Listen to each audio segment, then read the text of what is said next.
Hello, I'm Dr. Nick, the Incrementalist, and here today to talk about blunders and wonders. This week's blunder involves the opioid crisis and its treatment. The statistics are staggering. This crisis has been killing us steadily over the last several years. Here in the US, over 100 people a day die of an opioid-related overdose, and 2.1 million have some form of opioid misuse disorder.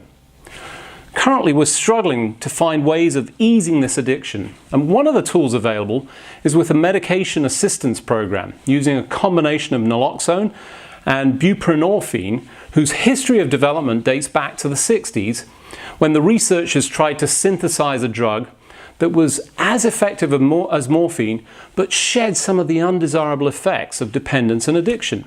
They were ultimately successful, and the new drug was released and has been in use since the late 1970s.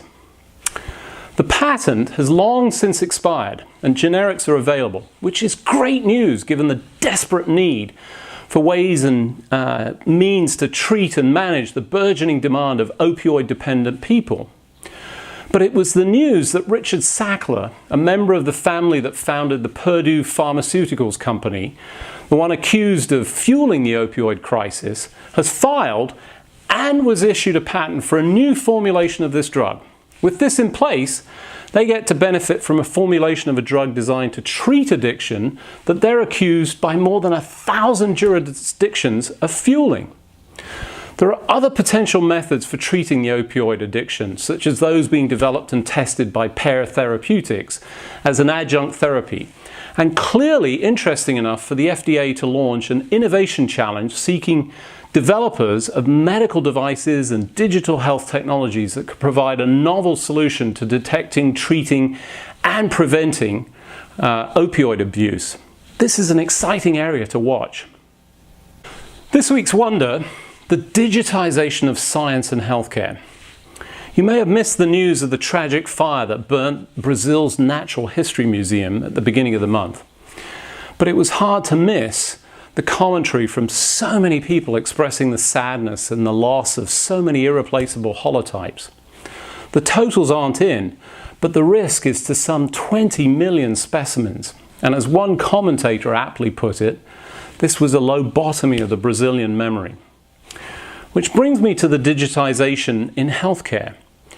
Through the tragedy of Hurricane Katrina and the displacement of so many and the destruction of medical records, a new age of digitization and health exchanges was accelerated.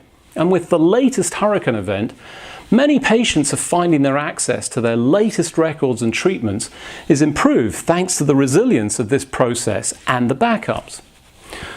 There are some limitations to this digitization that's dependent on what exactly you digitize.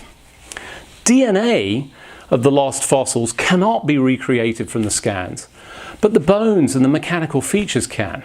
What's interesting about this effort and its potential is the crowdsourcing aspect.